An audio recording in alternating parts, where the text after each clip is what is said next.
Who in your family steals your calm the instant they enter the room? After 60, many people come to a quiet realization. It's not strangers who wear you down anymore. It's often the people who share your bloodline. When you were younger, you had the stamina to tolerate judgment, gossip, emotional games, and constant opinions. You brushed it off by saying, "That's just family." But something shifts as you move into your 70s. Peace begins to matter more than approval. Silence feels richer than forced conversation, and truth becomes more valuable than pretend affection. That's the moment you're faced with a difficult question. Which relationships still deserve access to your life? In this video, we'll explore 6 kinds of relatives you should limit contact with after 60, not out of bitterness, but out of wisdom. At first, their behavior may seem minor, but over time, it quietly drains your emotional strength, weakens your confidence, and makes growing older feel far heavier than it needs to be. By the end, you'll understand why protecting your energy isn't selfish, it's necessary. At this stage of life, peace of mind isn't a luxury, it's survival. Let's begin. Number 1, the constant critic. Every family has one. This is the relative who never misses an opportunity to point out what you're doing wrong. They compare, correct, and comment endlessly, always disguised as concern. When you were younger, their remarks may have bounced right off you, but with age, words land differently. They linger, they echo. They tell you how you should spend your retirement, what you should eat, how you should dress, even how to manage your health, all under the banner of just trying to help. But here's the truth.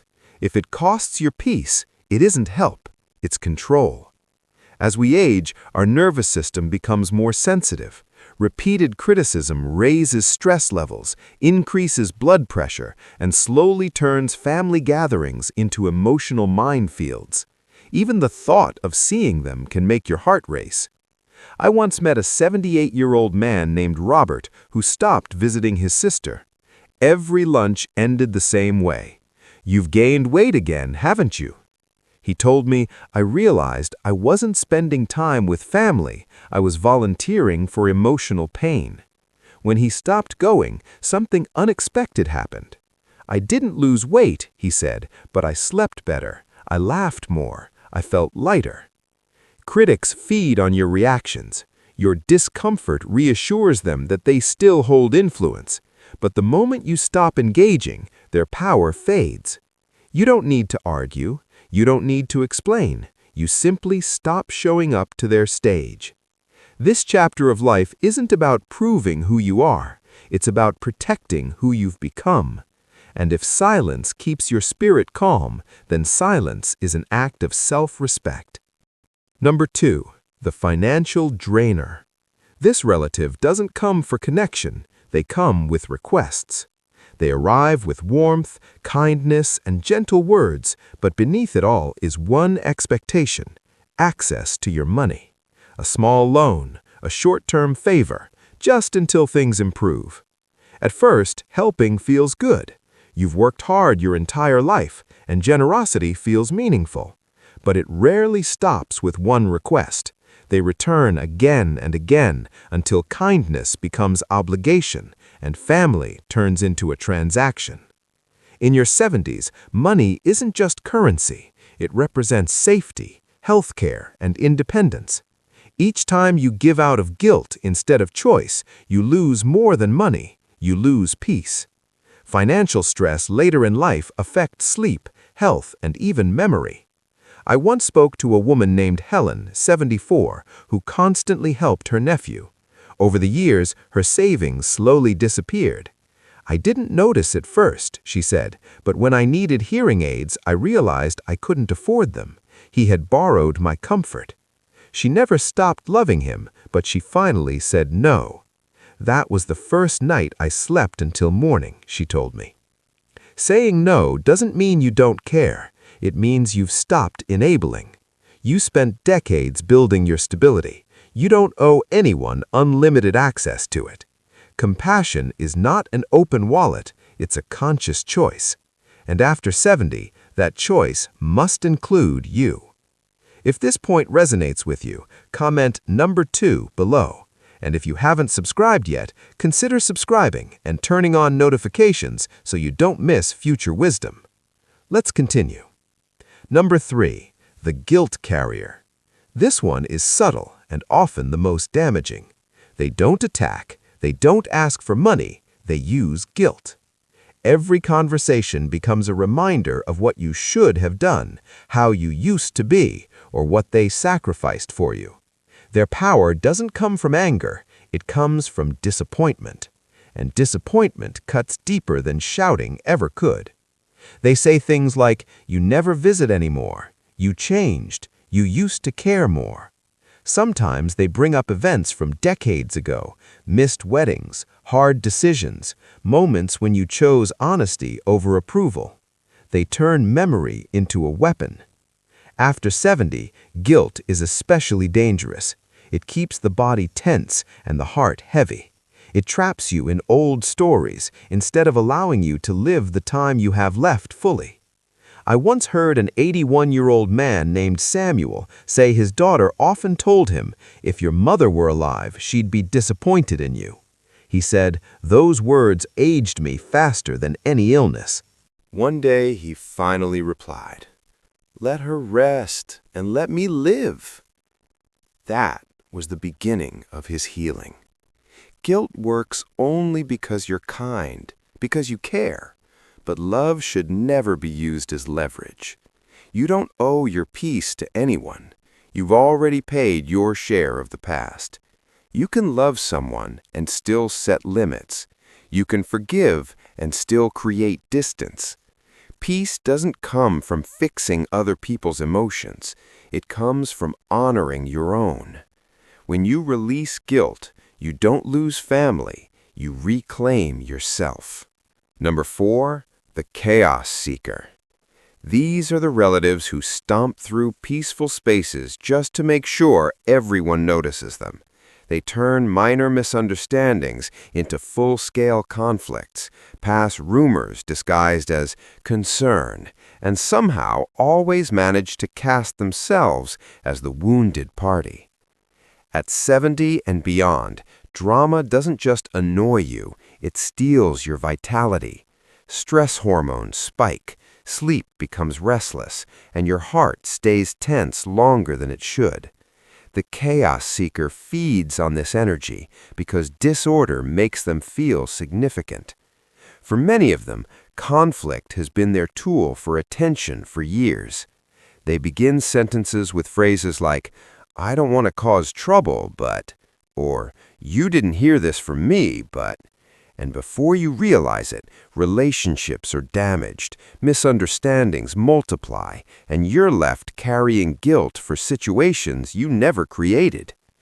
The harm isn't always obvious, it's subtle, an erosion of emotional stability, one draining conversation at a time. I once spoke with a 76-year-old woman named Judith who said, "Every time my sister called, I felt my calm disappear before I even answered." She replayed those conversations for hours afterward, tight chest, restless mind, no peace. One day, she stopped answering every call. "It sounds strange," she said, "but silence healed me faster than conversation ever did." People who thrive on drama often mistake attention for love. They believe being at the center of chaos proves their importance. But later in life, you realize something profound. Peace matters more than performance. You don't protect yourself by arguing. You protect yourself by stepping away. When quiet begins to feel natural again, when your mornings return to calm and your heart stops racing for no clear reason, you'll know you made the right choice. Sometimes love means leaving before the noise steals your health. If this resonates, comment number 4 below. And if you haven't subscribed yet, consider subscribing and turning on notifications so you don't miss future insights. Number 5, the emotional drainer. This relative turns every conversation into their personal counseling session. They rarely ask how you're doing because they're too busy unloading their struggles, work problems, relationship issues, health worries, expecting you to absorb it all. At first, you listen because you care, you comfort, you reassure. But after every call, you feel strangely hollow, as if their emotional weight has replaced your peace. That's the signature of an emotional drainer. They don't take your money, they don't create public drama, they drain your energy. And at this stage of life, energy is precious. Emotional exhaustion is as real as physical fatigue. Carrying someone else's negativity weakens your immune system, disrupts sleep, and slowly dulls your joy. You begin moving slower, smiling less, not because of age, but because someone else's burden has been sitting on your shoulders for too long. I once met a 79-year-old woman named Carol who spoke to her niece every morning. What began as support slowly became a daily list of complaints. Every call left me feeling smaller, she said. One day she told her niece, "I love you, but I can't carry both our lives." It was the hardest sentence she'd ever spoken. Within weeks, she said, "My mornings feel bright again." Compassion needs boundaries. You can care without absorbing. You can love someone and still say, "Not today." Emotional drainers aren't always cruel people. Often they simply never learned how to manage their own storms. But that doesn't mean you must stand in the rain with them. If you dread certain calls, listen to that signal. Protecting your mental space isn't selfish, it's wise. Guarding your energy protects your health, your happiness, and your ability to offer genuine love where it truly belongs. Number 6, the masked pretender. This is the relative who appears kind but hides resentment underneath. They smile at family gatherings, speak politely, and call you dear, but behind your back they twist your words, question your choices, and plant subtle doubt. They don't confront openly, they erode quietly. They say things like, "We're worried about you living alone," or "People say you've changed." It sounds caring, but the intent is control through insecurity.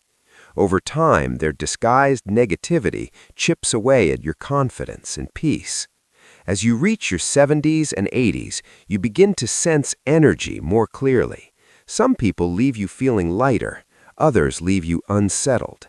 The pretender always leaves you uneasy, even if you can't explain why. That's intuition, and it sharpens with age.